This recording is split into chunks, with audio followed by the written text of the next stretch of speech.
BRL Ingénierie, notre bureau d'études intervient sur des cours d'eau aussi bien en France qu'à l'étranger.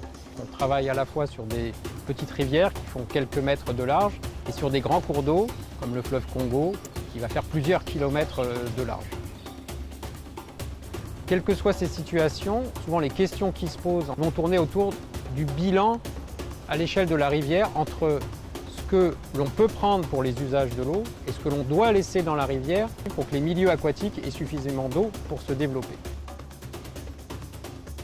Il est fondamental de connaître la quantité d'eau qui passe dans la rivière pour définir les quantités d'eau minimales qu'on doit laisser dans le cours d'eau.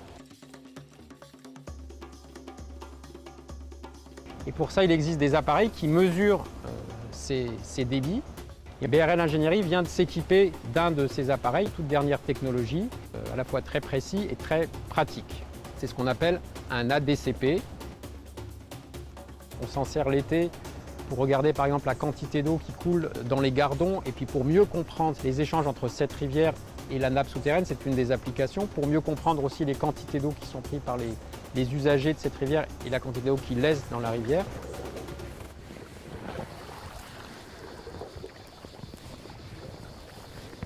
L'appareil ADCP a l'avantage de pouvoir être utilisé dans une très grande gamme de conditions, sur des rivières ou des canaux de grande profondeur, jusqu'à 40 mètres pour ce type de modèle, voire plus pour d'autres modèles, sur des très grandes largeurs et sur des vitesses très importantes. Il peut être utilisé ainsi à la fois en moyenne eau, en basse eau, mais également en crue. L'effet Doppler, c'est le phénomène physique qu'on utilise ici. Notre appareil il envoie des ondes dans l'eau, des ultrasons. Et ces ondes elles sont réfléchies par les particules qui sont en mouvement dans la rivière. Et à ce moment-là, la fréquence de l'onde est modifiée par la vitesse de l'eau.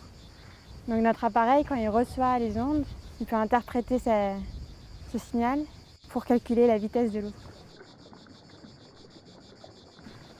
Et de cette façon, l'appareil peut mesurer la vitesse de l'eau sur tout le profil de haut en bas et d'une rive à l'autre de la rivière. Et en même temps, à partir du délai de retour des ondes, l'appareil mesure aussi la profondeur de l'eau. Il mesure également la largeur de la section. Donc à partir de tous ces paramètres, il obtient la surface et la vitesse, et donc le débit de la rivière.